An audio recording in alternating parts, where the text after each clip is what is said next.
August 1945. The Pacific War has ended, but for these men, the war still clings to their skin.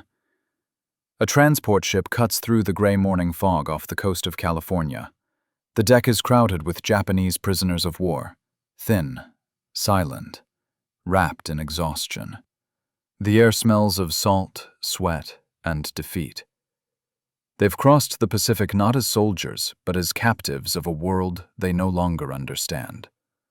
No one speaks. The Americans guarding them do not shout or strike. They simply stand with rifles slung over their shoulders, smoking cigarettes and looking at the horizon. It's that calmness that terrifies the prisoners most. For months, they had been told what to expect if captured. Their officers had described the Americans as savages, barbarians who tortured prisoners, desecrated bodies, who would treat them like animals. Death was preferable to capture, they said. A true soldier dies before surrender. And yet, they are alive. One of them, Corporal Takeda, presses his fingers to the railing, feeling the metal under the mist. He doesn't dare look up. His mind repeats the words of his sergeant before their final battle. To fall into enemy hands is to lose your soul. But the Americans aren't monsters. They're efficient, polite even. The food on the ship, bread, soup, coffee, tastes wrong but clean. They are given blankets. They are given time to sleep. No one curses them. That, Takeda thinks, is worse than cruelty. It's indifference. The fog thickens as the ship nears land. The prisoners glimpse the coastline. Warehouses, cranes, trucks, all humming with movement. Even in peace, America looks like a nation at war, with silence. When the ship docks, the prisoners are ordered ashore. They walk in pairs, heads down. The dock smells of oil and fresh wood. An American sergeant shouts instructions in English, his tone casual, almost bored. The Japanese interpreter translates, "You will be processed, deloused, and cleaned." The word cleaned sparks unease. A few men exchange nervous glances.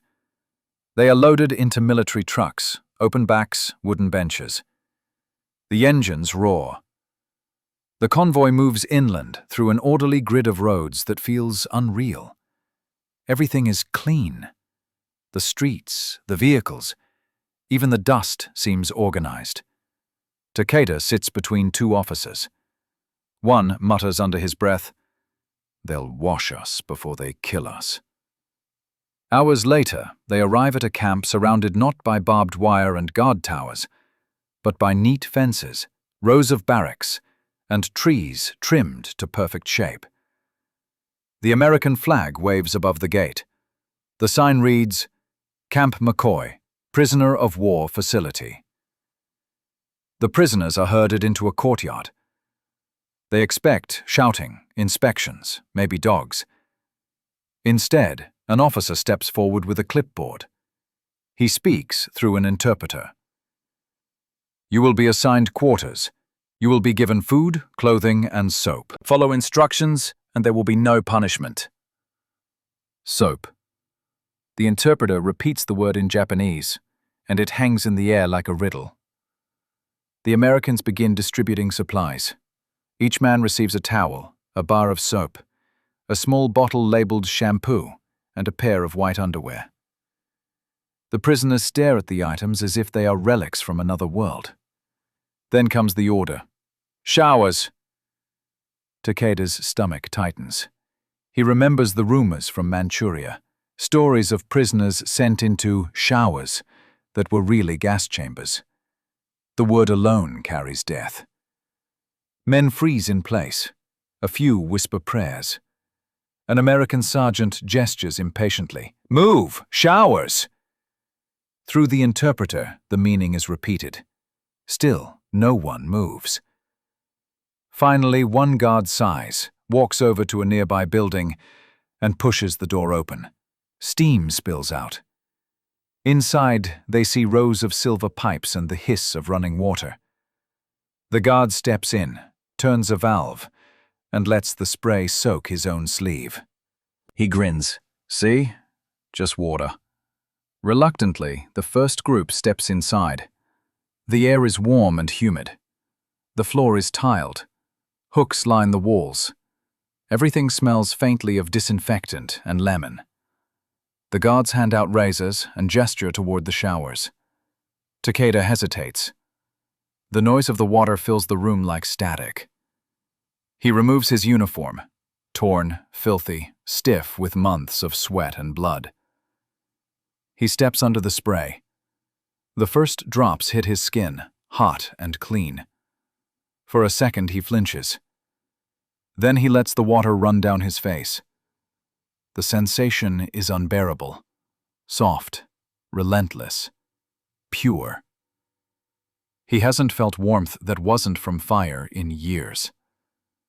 The water carries away dirt that's been part of him since the jungles of the Philippines. Mud, fear, oil, memory. Around him others begin to wash too. The sound changes, from dripping to splashing, from silence to something close to laughter. It's hesitant at first, then louder. Men rubbing their arms, their faces, their hair. A sergeant drops his soap and laughs out loud, a strange, raw noise no one's heard in years. When they step out, they are handed white towels. Their skin is pink from scrubbing. They smell like hospitals and citrus. Then the barbers come. Not American soldiers, but civilian workers. Some German, some Italian, other former prisoners. They trim the men's hair, shave their beards, hand them mirrors. For many, it's the first time they've seen their own faces clearly since before the war.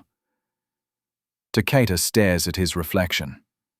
His eyes look older, but his skin looks young again. He doesn't recognize himself. Outside in the sunlight, the next group waits.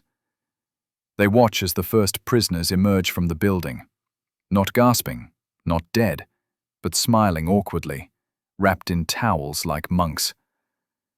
The interpreter calls out, "It's water! Real water!" A ripple of disbelief passes through the crowd, then relief, then something stranger. Shame. Because in that moment, surrounded by the enemy's civilization, they realize how far their empire has fallen. The men who believe themselves purer, stronger, more disciplined, are learning how to bathe. Over the next days, the routine becomes ritual. Wake-up call, roll call, showers, soap, breakfast, work detail, lunch, more showers. At first, the Japanese resist the frequency. "Twice a day?" one officer asks, confused. The Americans nod. Yes, hygiene. Soon, resistance fades into habit. Soap becomes comfort. Cleanliness becomes order. They begin to compete.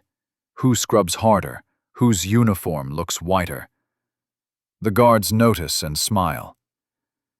The Japanese, who once marched through jungles caked in grime and blood, now polish their boots and fold their blankets with military precision. But under the surface, something deeper is happening. The showers, the towels, the endless routine, they're dissolving the boundaries between conqueror and conquered. The Americans wash because it's efficient. The Japanese wash because it feels like redemption. At night, in the barracks, the prisoners talk quietly. Their cleanliness. It's not weakness, one says. It's strength. Takeda listens, remembering how their officers used to preach that dirt was proof of sacrifice, that suffering made the warrior pure. But here the opposite seems true. The Americans are clean, and they've won. He remembers the American guard who turned on the shower first, grinning, soaked sleeve dripping. That simple gesture feels now like something enormous, almost sacred. Days turn into weeks. The prisoners are healthier. Their wounds heal faster. The infections that once swept through Japanese camps, gone. The doctors, American and Japanese alike, keep records. Soap and water, they note, are saving more lives than medicine. Then come the lectures. Hygiene, nutrition, sanitation. The Americans teach, and the prisoners listen. At first, they assume it's propaganda, but the lessons are practical. How to wash hands, sterilize utensils, prevent dysentery. Takeda writes in his small notebook, "Cleanliness is a weapon." He doesn't mean it metaphorically. By late autumn, the camp has changed. The Japanese no longer look like prisoners. Their hair is neatly cut, their uniforms are clean. They line up for roll call as if they still serve the emperor. But the war has shifted inside them. The discipline that once belonged to death now belongs to life. The Americans notice it too. "These guys keep their barracks cleaner than ours," one guard jokes. It's true. Floors polished, bunks aligned, windows spotless. What began as humiliation has become pride. And beneath that pride, understanding.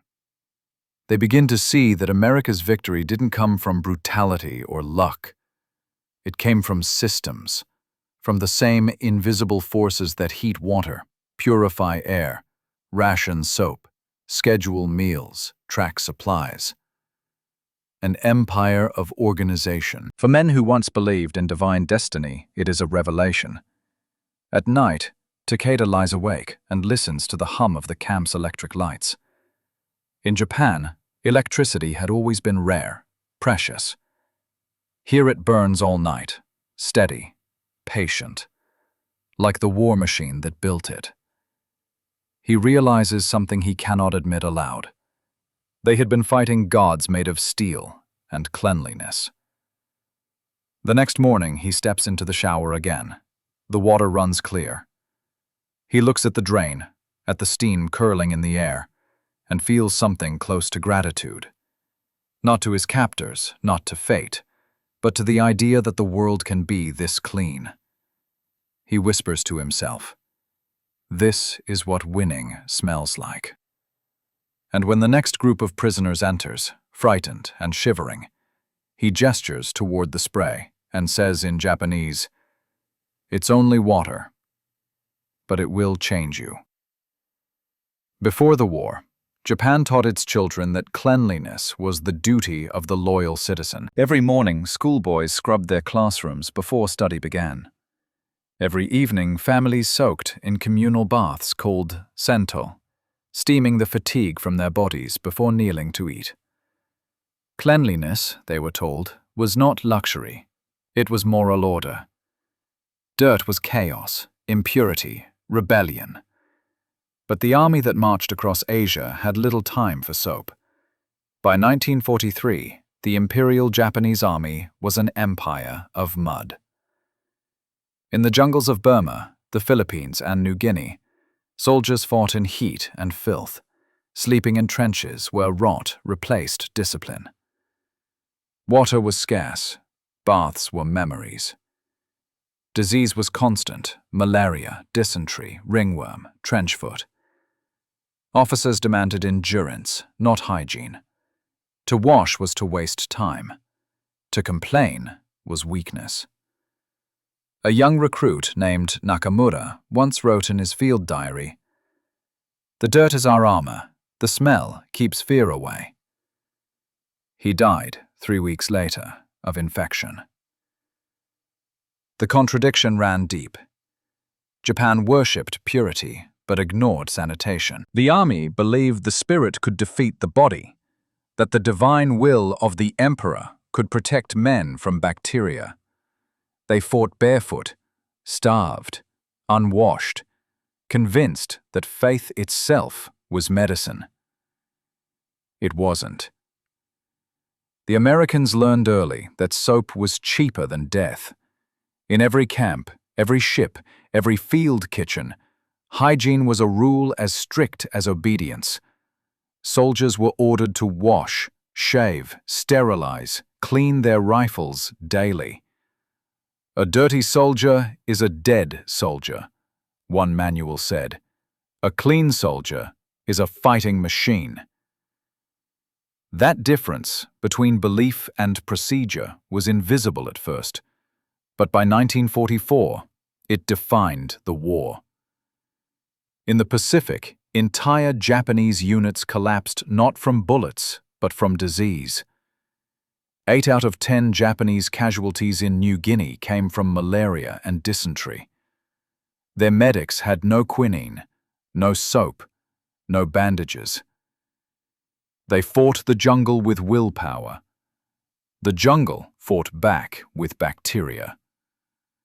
Meanwhile, American medical units moved like clockwork. Every Marine carried iodine tablets, mosquito nets, and a bar of soap. The Navy shipped disinfectants by the ton. Engineers built showers at frontline bases, plumbing beneath palm trees, pipes rigged to water tanks, everything running on diesel pumps and discipline. The war was not just a clash of armies, it was a clash of habits. When Japanese soldiers were captured, the first thing American doctors noticed was the smell. Their bodies carried the odor of exhaustion and infection, a heavy sweetness that meant decay. Many were covered in lice. Their uniforms were stiff with grime. Some had never washed for months. At Camp McCoy and others like it, American medical officers implemented strict hygiene protocols. POWs were required to bathe daily, clothes sterilized, bedding boiled, hair cropped. The procedures were not cruelty, they were bureaucracy. To Americans, cleanliness was not virtue, it was maintenance. But for the Japanese prisoners, it was culture shock. They expected punishment and humiliation.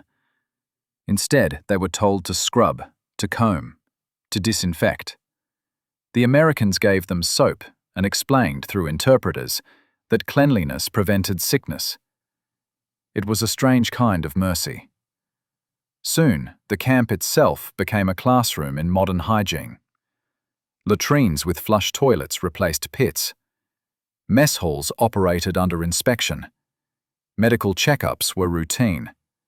Everything ran on schedules and checklists. The Japanese called it seiketsu shugi, the cleanliness principle. The irony was bitter. The same nation they had considered barbaric was teaching them the discipline they thought they had mastered. One prisoner, Sergeant Hattori, wrote secretly on a scrap of paper, "They are not like us. They have no emperor, no gods. But everything they do has purpose. Even washing is strategy." He wasn't wrong. America's cleanliness was not just aesthetic. It was industrial. It came from assembly lines and public health campaigns, from soap companies and water engineers. The same system that built aircraft carriers built hygiene. Every soldier was a cog in a sanitary machine. Every rule reduced risk. Every shower prevented downtime. Japan had mastered ritual. America had mastered repetition. In 1942, while Japanese officers preached sacrifice in the jungles, the U.S. Army Quartermaster Corps produced over 1.5 million bars of soap per week. The Surgeon General's office distributed manuals with precise washing routines. Hands before eating, feet after marching, uniforms every 3 days. They even issued portable field showers for battalions. The logic was simple. A soldier who smells good fights better. Japanese ideology rejected that logic. The samurai myth glorified endurance, the ability to ignore pain, hunger, filth. The soldier who washed too often was vain. The one who endured rot was noble. Commanders used the word gaman to persevere through suffering as both praise and threat. But in America, suffering was inefficiency. When the two systems met in the POW camps, one of them collapsed. The first weeks after capture were filled with embarrassment. Japanese prisoners scrubbed too quickly, as if afraid of being mocked. Some refused to enter the showers at all, claiming it dishonored their captivity. Guards had to explain that soap was not luxury, but order. Gradually, the shame faded. The routine became mechanical, and with it came health. Skin diseases disappeared, wounds healed. The constant coughing that filled barracks quieted. The camp doctors began noting something extraordinary. Discipline improved. Clean men obeyed orders faster. Fights stopped. Depression lifted. Hygiene, they realized, was psychological warfare done with kindness. In one medical report, Captain Thomas Adler wrote, "The Japanese respond to cleanliness with pride. It restores dignity faster than food or medicine. The act of washing appears to neutralize hostility." The prisoners, once suspicious, began to request more soap. They cleaned their own quarters voluntarily. They even built small rock gardens outside their barracks, a gesture of aesthetic control in a place defined by captivity. For Takeda and others, cleanliness became proof that they still existed.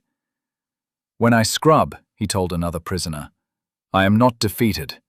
I am alive." That phrase began circulating among them like a quiet motto. The Americans noticed.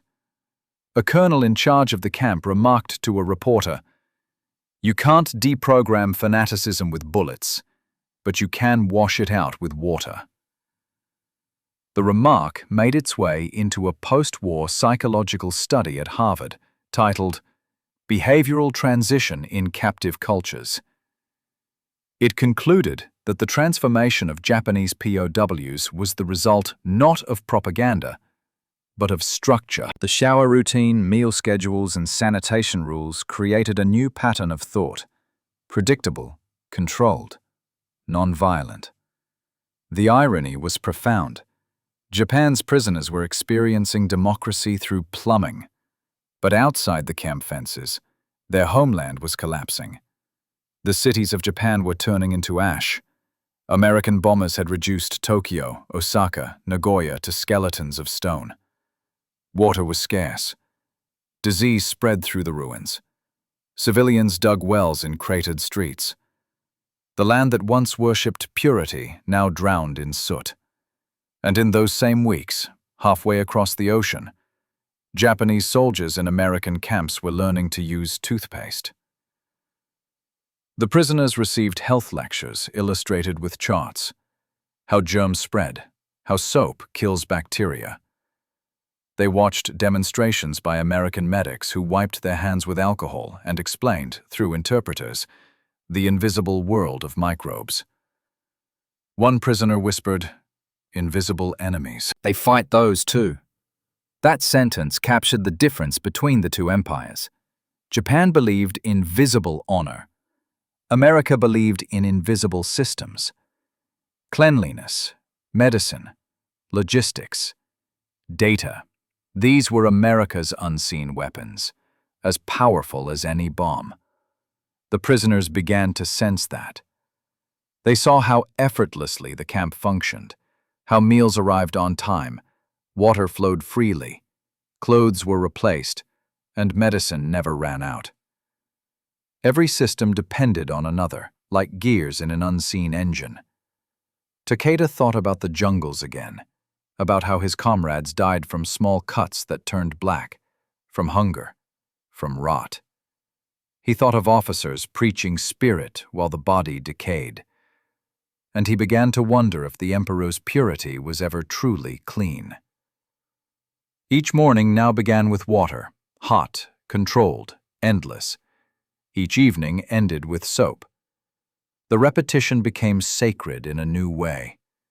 The old faith, of death before dishonor, was dissolving in steam. He remembered his commander's words. To fall into enemy hands is to lose your soul. Now he wasn't sure. Perhaps, he thought, it was the first time he had found it. The camp psychologists noticed this shift. They called it cognitive reorientation. The prisoners no longer framed obedience as divine duty, but as procedural efficiency. They began to imitate their captors, not their violence, but their precision. In the camp workshops, Japanese mechanics repaired American trucks with obsessive care. The Americans joked, "They fix them cleaner than we build them."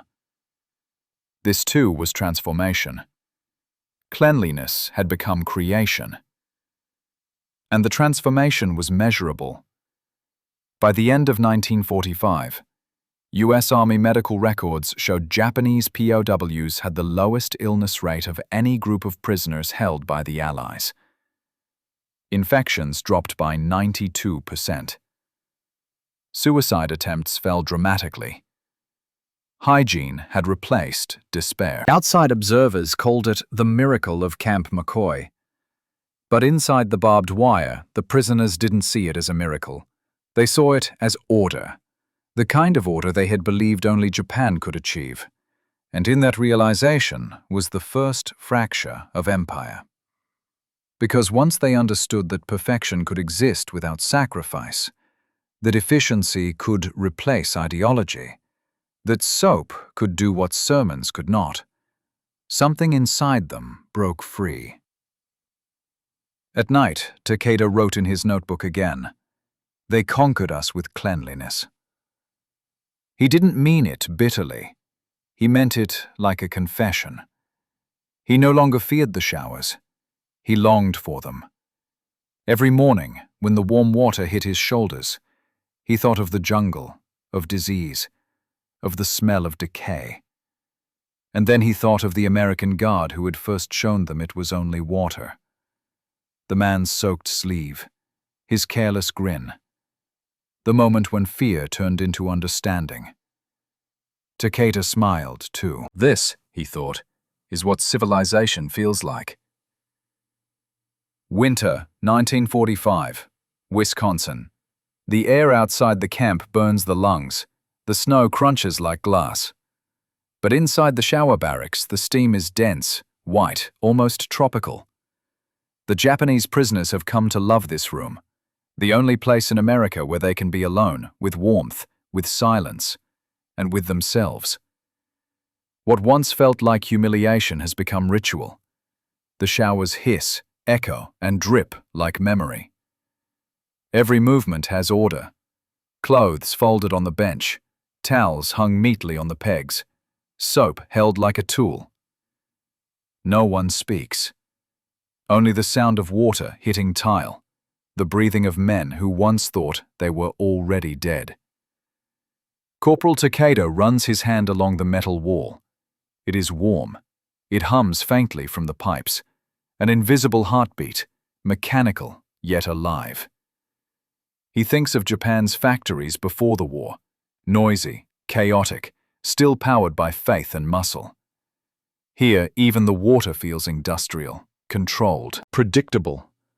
It obeys command without a voice raised. He steps under the spray.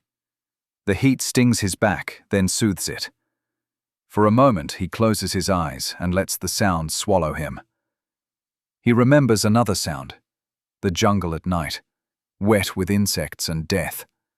The fever dreams, the stench of corpses, the buzzing of flies thick as smoke. The commanding officer shouting prayers to the emperor as his men lay dying of dysentery. The body of a comrade buried in mud, because they had no time for fire. The contrast is unbearable. Here he feels alive, clean, free. The paradox hits him again. Why should captivity feel like freedom? He opens his eyes. Across from him, an older officer, Lieutenant Aramaki, washes his hair methodically, eyes closed, lips moving as if reciting sutras. The men had begun calling the showers the temple. The Americans laugh when they hear the nickname, but they don't understand. To these soldiers, water has become prayer. After the shower, they file out into the cold air wrapped in towels, steam rising from their skin. The guards watch them with faint amusement. "Never seen POWs this clean," one jokes. Another replies, "They'll outshine us soon." They already do. The camp commander, Colonel James Rawlings, keeps detailed notes in his logbook. Morale high among Japanese prisoners. Order maintained voluntarily. Hygiene exceptional. Not a single case of outbreak in 6 months. He adds a remark underlined twice. Cleanliness equals compliance. He doesn't realize the transformation runs deeper than obedience. Inside the barracks, Takeda sits on his bunk, rubbing his hands. They are calloused but smooth now, no longer cracked from grime. Across the room, a group of prisoners debate quietly, voices measured and calm. The topic: why their captors care so much about dirt. "They think the body is a machine," one man says. "They clean it like they clean their rifles." Another replies, "Yes, but the machine wins wars." They fall silent. Lieutenant Aramaki finally speaks. "In our army, we honored suffering. We believe the spirit purified pain. But the Americans honor order. They purify efficiency. That is why they won." The words hang in the air like steam. Takeda feels something inside him shift. He remembers the old sermons about Bushido, about the noble death, about purity through destruction. But what if purity could also come from preservation, from care, from the simple act of keeping something clean and alive? The thought feels treasonous. It also feels true. A week later, an American doctor visits the camp for a study on nutrition and health among POWs. He's a young man named Lieutenant Harris, barely 30, with a clipboard and a smile too soft for war. He speaks through an interpreter, asking questions about daily routines, food, and sleep. When he reaches hygiene, the translator says, "The doctor wants to know how you feel after bathing." One prisoner answers, "It feels like starting over." Harris nods. "That's good. Clean body, clear mind." The phrase catches in Takeda's head. Clear mind. The Americans have words for everything practical. But this one feels philosophical. In Japan, the mind was cleared by meditation, by endurance, by emptiness. Here, it is cleared by soap. Later, Harris explains something extraordinary. Before the war, our government started public hygiene campaigns, posters, radio, schools. We taught children that soap is as patriotic as the flag. Every clean hand is one less casualty. The interpreter translates, and the prisoners exchange astonished looks. Cleanliness as patriotism. Hygiene as duty. It's so simple, it borders on divine logic. Aramaki murmurs, "They made purity mechanical." Takeda writes the phrase in his notebook. As the weeks pass, the Americans grow curious about their prisoners. Journalists visit the camp. Psychologists conduct interviews. One evening, a military reporter named Susan Grant observes the Japanese bath routine. She writes in her notebook, "The Japanese prisoners seem transformed by the showers. It's not luxury, it's ritual. They enter as soldiers, leave as men." The article, published months later in the Milwaukee Journal, describes it as the lesson of water. The phrase spreads through the U.S. Army's training circles, eventually reaching Washington, where officers discuss it in lectures about re-education and reconstruction. But inside the camp, the lesson is personal. One evening, after work detail, the men return covered in dirt from unloading supplies. They hurry to the showers before dinner, joking quietly in Japanese.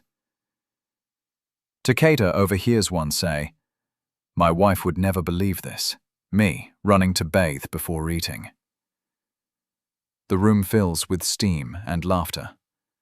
Someone begins humming an old folk song from Nagasaki. Another joins in, then another. The sound grows until the walls vibrate with it. The guard outside pauses to listen. He doesn't understand the words, but he can tell it isn't mourning. It's joy. Not all prisoners adapt easily. A few officers cling to old pride, refusing to bathe with common soldiers. They call it humiliation. The Americans don't argue. They simply assign them latrine duty. Within a week, even the proudest have joined the line for the showers. In time, the system absorbs everyone. Hygiene becomes the new hierarchy. Cleanliness, the new rank. When American officials asked for volunteers to help maintain the shower building, dozens stepped forward. They polish the faucets, scrub the floors, fix leaky pipes. They even decorate the walls with painted cranes and mountains, symbols of renewal. The Americans shake their heads. Only the Japanese could turn a shower room into a shrine. They don't realize how literal that is. For men stripped of everything, uniforms, weapons, nation, cleanliness is the only thing left to control. It becomes identity. Spring comes. The snow melts. The camp smells of pine and soap. A Red Cross delegation arrives to inspect conditions. One Swiss observer notes in his report, "The Japanese prisoners are remarkably well kept. Their quarters are spotless. Their behavior, polite, organized, proud. It is as if they have turned captivity into discipline." He doesn't know that this discipline is the very thing that undid the Japanese Empire. That night, Takeda stands outside, watching the sunset. The sky is pale gold, the color of clean metal. He hears the faint hum of the camp generators, the distant clatter of dishes from the kitchen, the faint hiss of showers shutting off. All of it feels orchestrated, precise, harmonious. He whispers to himself, "This is how they win, by rhythm." He remembers the chaos of their own army, shouting officers, missing supplies, sick soldiers forced to march. Everything dependent on emotion, on loyalty, on willpower. Here, everything depends on systems, on flow, on timing, like the water. He looks down at his hands, pink from the heat. He thinks of the American doctor's words, "Clean body, clear mind." Perhaps, he realizes, the Americans have not just cleaned their skin, they've cleaned their thoughts. Months later, the camp introduces a new practice: weekly health lectures taught by both American medics and Japanese translators. The topic, one week, is sanitation in the home. The prisoners sit on wooden benches, notebooks open. The instructor holds up diagrams showing bacteria, soap molecules, and water flow systems. He explains filtration, sewage, public hygiene. Takeda sketches the drawings carefully. When the class ends, he approaches the interpreter. "Can these systems be built in Japan?" The interpreter smiles. "If Japan survives, they will be." The answer feels like a prophecy. Because what Takeda doesn't know is that across the Pacific, in the ruins of Tokyo, American engineers are already planning exactly that. Water systems, sanitation networks, reconstruction built on the same logic that cleaned this camp. The empire of the future will be measured not in tanks or temples, but in toilets and taps. One afternoon, a group of prisoners are assigned to repair plumbing in the officers' quarters. When they open the pipes, warm water gushes out in a perfect arc. The men stare, mesmerized. One of them says quietly, "The Americans control even water." Takeda answers, "No, they cooperate with it." That line becomes a joke among the prisoners, then a proverb. To cooperate with water is to live. When the American officers hear it translated, they nod approvingly, not realizing it carries a deeper meaning. A surrender not to power, but to understanding. That night, during inspection, Colonel Rawlings walks through the camp. He stops at the shower building and listens. Inside, the prisoners are laughing again. The sound is pure, light, human. He turns to Lieutenant Harris and says, "It's strange, isn't it? We fight them with bombs, and in here, we win them with water." Harris smiles. Bombs change cities. Water changes men. Rawlings nods slowly. Maybe that's how wars really end. By summer, the war feels like another life. News reaches the camp. Japan has surrendered months ago.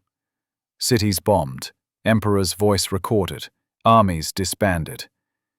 Yet here, life continues as if peace was always the routine. The prisoners are to be repatriated soon. They pack their few belongings: soap, razors, notebooks, folded uniforms. The showers run one last time. Men wash slowly, reverently, as if memorizing the sound. When the final group finishes, they leave the room spotless. A single bar of soap sits on the shelf, unused. Someone has carved into it, in careful English letters, "Thank you." Takeda doesn't know who did it, but he feels what it means. He steps outside, breathing the clean air. The camp looks peaceful, almost beautiful. He realizes that the same hands that fought to destroy this place will now build one like it. He doesn't feel defeated anymore, just changed. The war had taught him that death was honor. Captivity taught him that life could be sacred too. As the train takes them toward the coast, he stares out the window. The forests pass by in green waves. He catches his reflection in the glass. Thinner, older, but clear. For the first time, he likes what he sees. He thinks of the water again, of the steam, the warmth, the smell of lemon soap, the strange, quiet miracle of a nation that conquered without cruelty. He whispers, in Japanese, almost a prayer, "We were taught to purify with blood. They purified with water." And somewhere behind him, in the camp now fading into distance, the pipes still hum softly, echoing like a hymn of civilization. Japan, 1946. The empire is gone. The rising sun has set. The cities are wounds, burnt, hollow, silent. Tokyo lies under a gray haze of dust and ash. Streets where parades once marched are now rivers of mud. Amid the ruins, people rebuild with bare hands and memory. They have no machines, no steel, little food. But they have buckets. They have water. In the mornings, women sweep ashes from the alleys. Men carry what's left of pipes and scrap metal to repair wells. Children wash themselves in basins filled from broken faucets. Every act of cleaning feels like a prayer, a ritual to erase what fire left behind. And somewhere among them walk the repatriated soldiers. Men who return from captivity, clean-shaven, polite, and bewilderingly healthy. They come home to find their families filthy and starving, their cities unrecognizable. Neighbors whisper rumors. They were in American hands. Some call them cowards, others curiosities. But those who listen to them hear something else, a strange reverence when they speak of the enemy. Corporal Takeda is one of them. He returns to Nagasaki, his hometown now a field of melted stone. He finds his mother alive, her hands cracked and burned, her home a shack made from old doors. When she first sees him, she cries not from joy, but confusion. "You smell clean," she says. He bows. "The Americans made us wash." She flinches at the word Americans, but when he tells her the truth, that there were no beatings, no starvation, only order and soap, her eyes fill again. She doesn't know whether to thank or curse them. That night, as they eat rice from tin bowls, he describes the camp, the showers, the doctors, the lectures about hygiene. At first she laughs. It sounds absurd, almost insulting. Then she listens. She listens as he explains how disease disappeared, how discipline returned, how men became stronger without brutality. "Cleanliness is stronger than pain," he says. "They fought dirt like we fought death." His mother doesn't answer. She's washing the bowls, slowly, carefully, in water that's already grey from soot. Across the country, similar stories spread. POWs who insist on washing before meals, who disinfect cuts, who boil drinking water. Their families call them the Americanized. But over time, imitation replaces insult. People begin to follow their habits. The same soldiers who once learned to die for the emperor now teach their neighbors how to live without sickness. American occupation officials notice this quickly. General MacArthur's Reconstruction team launches public health campaigns inspired by those same POW routines. Posters appear in schools and train stations. Soap is strength. Clean hands build a clean Japan. The message is not propaganda. It's survival. The country is diseased, starved, shattered. But disease can be fought with behavior. The Americans flood the nation with medical teams, disinfectants, powdered soap. Everywhere they go, they find former soldiers already practicing the same routines learned in captivity: washing hands, boiling water, organizing sanitation committees. When asked where they learned this, the answer is always the same: in the camp. What began as a method of control becomes the blueprint for Japan's rebirth. By 1947, Tokyo begins to change. Schools open again. Children line up to wash their hands before lunch, supervised by teachers holding stopwatches. Streets are swept daily. Public bathhouses multiply. A government pamphlet declares, "Cleanliness is civilization."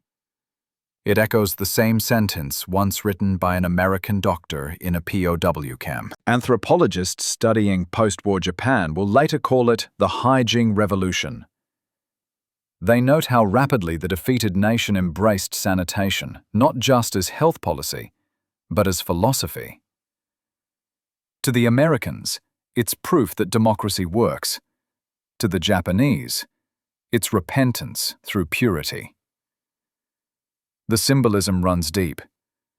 The same culture that glorified blood now glorifies soap. In 1948, a journalist from Life magazine visits Japan. His article is titled, "The Nation That Learned to Wash."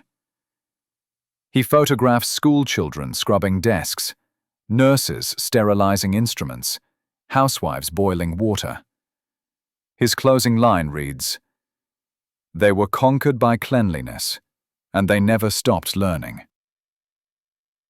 But the article misses the human story. For men like Takeda, cleanliness was not just reform, it was redemption.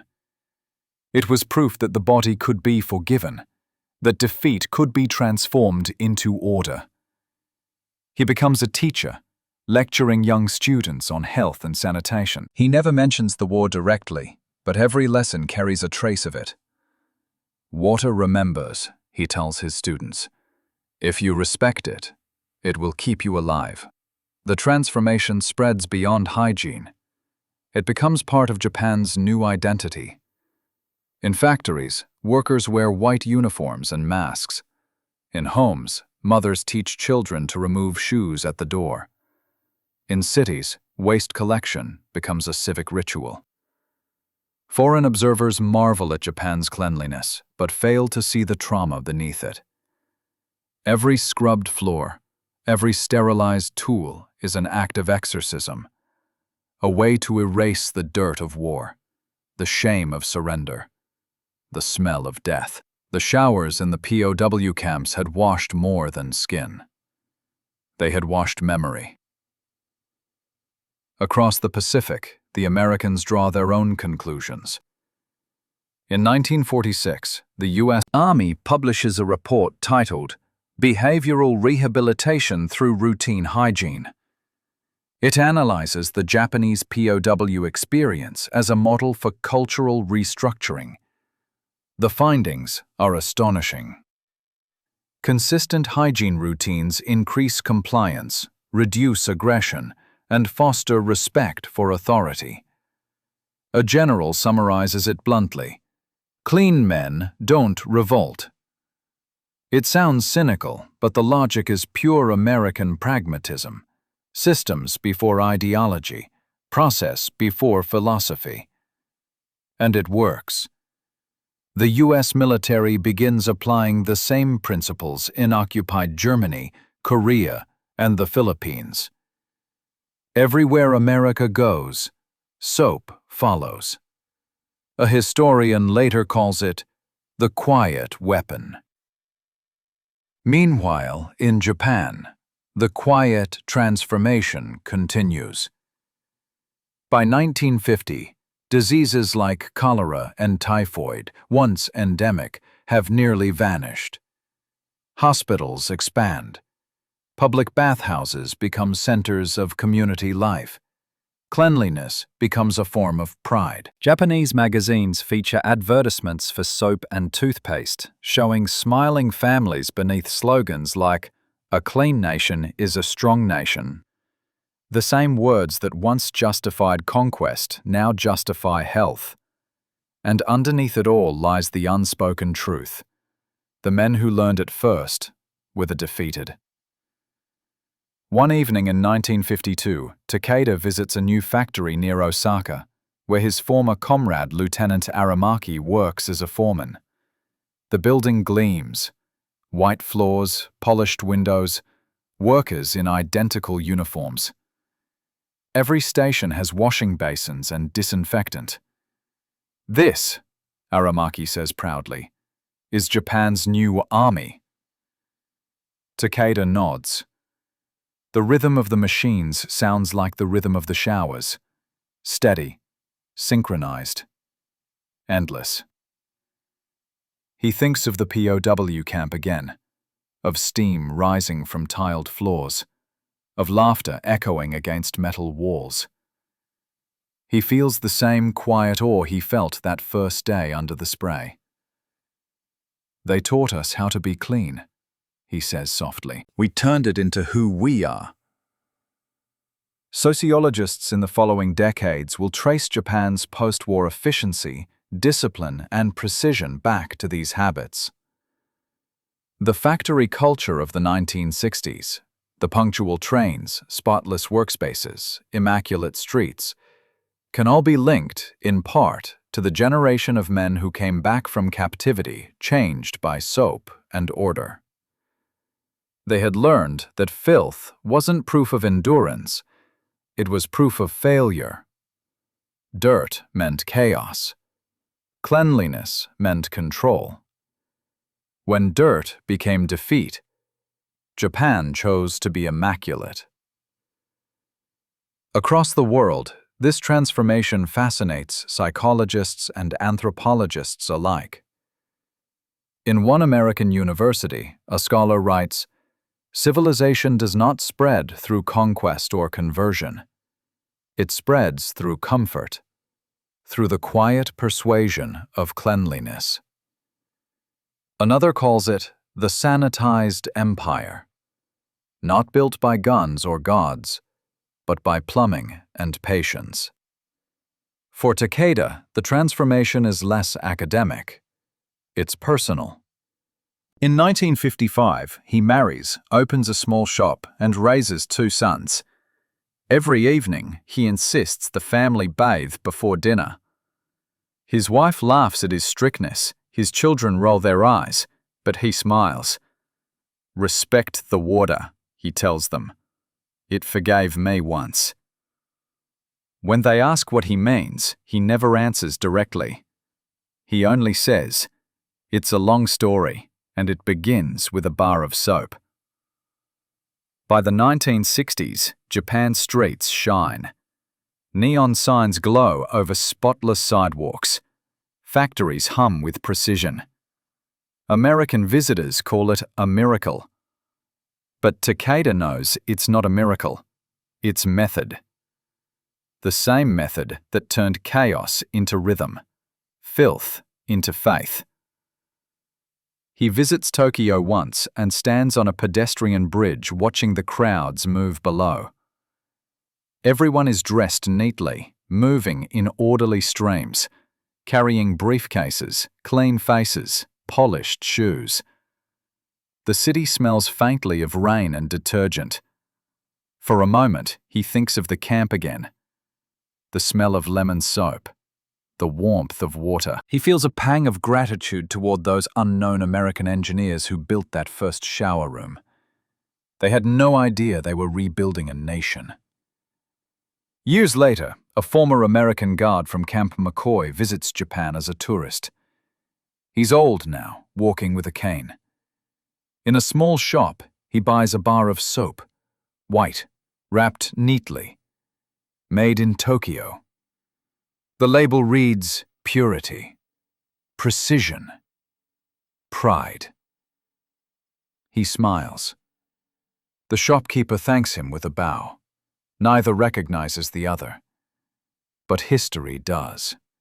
Because in that simple exchange, between conqueror and conquered, between water and will, lies the quiet truth of the 20th century. Wars end when one side teaches the other how to live.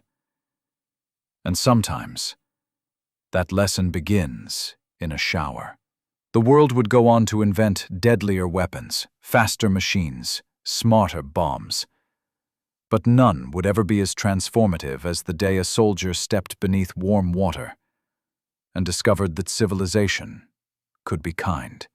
The Americans thought they were disinfecting prisoners. They were, in fact, rewriting a culture. It is 1972, and the world has changed its skin again. Japan is no longer a battlefield or a ruin. It's a humming machine of light.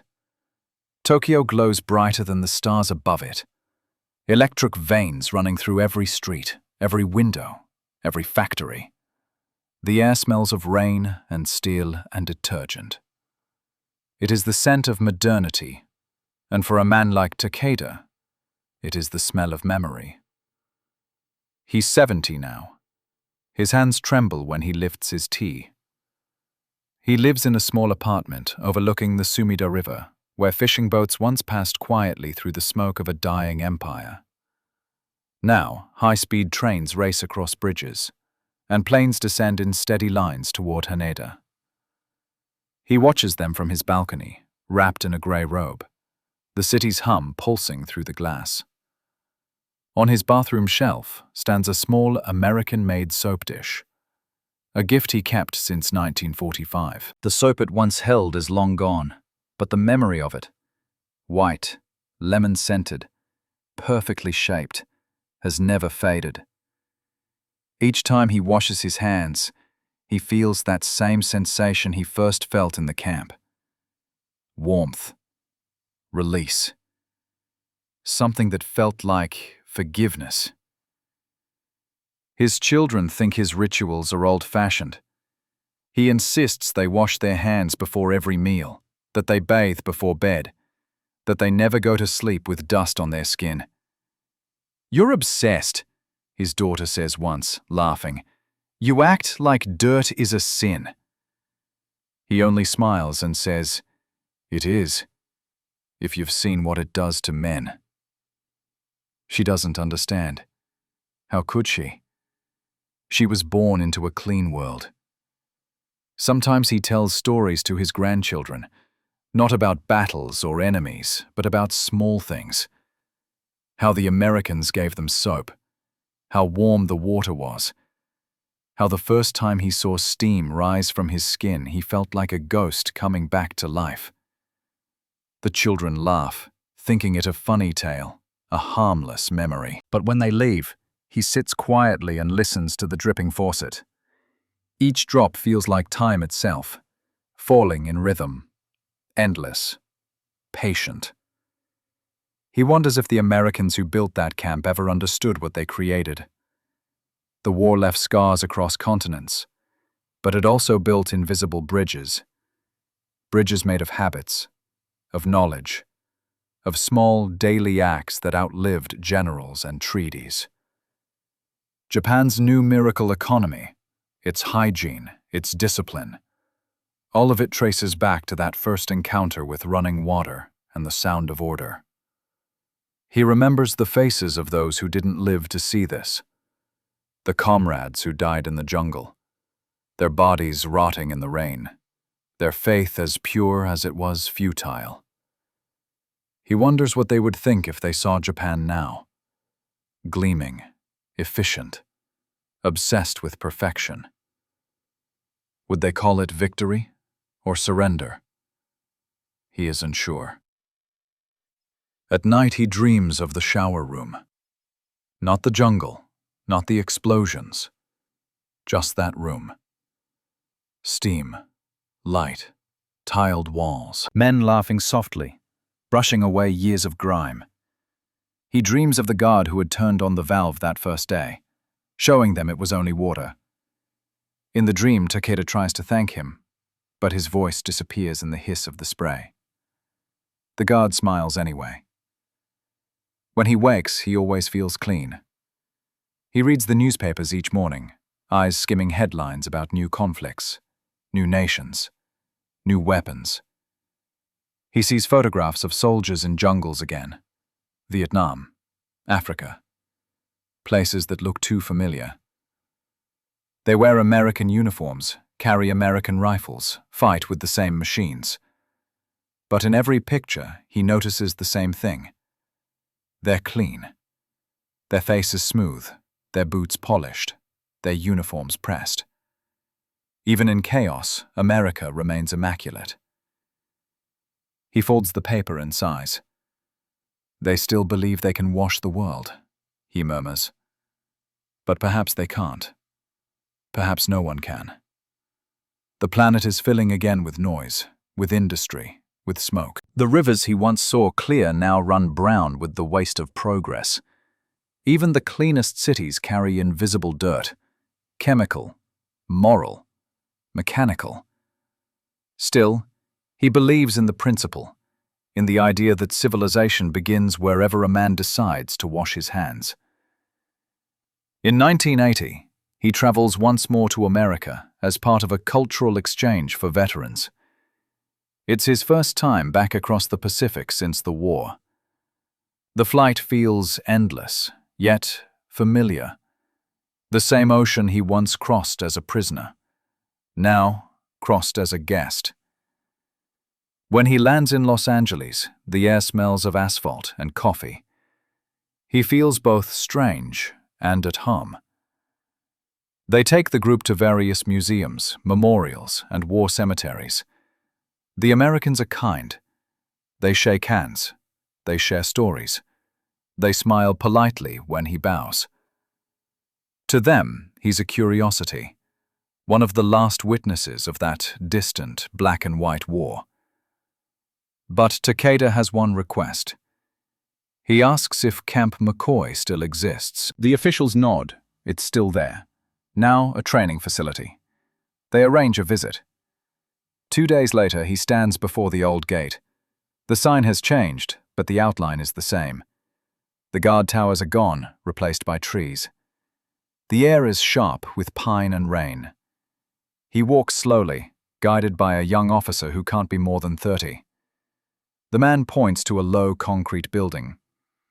"That used to be the wash house," he says. Takeda's throat tightens. He steps forward alone. The door creaks open. Inside, it smells faintly of rust and dust. The tiles are cracked. The pipes are silent. But he can still see it. The steam, the light, the rows of men. He runs his fingers along the wall, cold and smooth. He closes his eyes. The sound returns in his mind. The hiss of water, the laughter, the sudden realization that the enemy was not a monster, but a mechanic of miracles. He whispers in English, the words careful, slow. "Thank you for the water." The young officer standing at the door doesn't understand. He only nods politely. Takeda turns and leaves. The building fades behind him like a ghost. That night, in his hotel room, he writes in his notebook, the same one he carried since 1945, its pages yellow and fragile. His handwriting shakes, but his words are clear. "War taught me to kill. Captivity taught me to live. Cleanliness taught me to remember." He closes the notebook and places it beside the sink. The sound of running water fills the room. He washes his face, feeling the warmth soak into his skin, and for a moment he is young again, standing in that shower with his comrades, feeling history wash off him like dirt. A decade later, his grandchildren find that same notebook after his death. Inside are pages of neat Japanese script and a few sentences in English. On the last page, one line stands alone. "The world will always fight over gods and guns, but water will outlive them all." They don't understand what it means yet, but they keep the notebook. Years later, one of them becomes a civil engineer, designing water systems for towns across rural Japan. When she inaugurates her first clean water plant, she stands by the tank and watches the flow through the pipes. Clear, strong, unstoppable. She smiles, thinking of her grandfather, though she never met him. She doesn't know it, but she is completing the circle he began. The lesson of the showers lives quietly in every faucet, every bathroom, every city block that hums with invisible order. Civilization's real victory was never in weapons or flags. It was in the pipes beneath our feet, in the warmth of clean water, in the hum of systems that prevent decay. It began when enemies learned to wash together. And though the world still finds new ways to soil itself, wars, greed, pollution, the act of cleaning remains the most human rebellion. Somewhere, in the quiet of the night, a faucet drips. A sound so small, so ordinary, it might be mistaken for nothing. But if you listen closely, it is the echo of everything. The sound of survival, of humility, of rebirth. The sound of water remembering. And the world, even in its filth, keeps trying to be clean.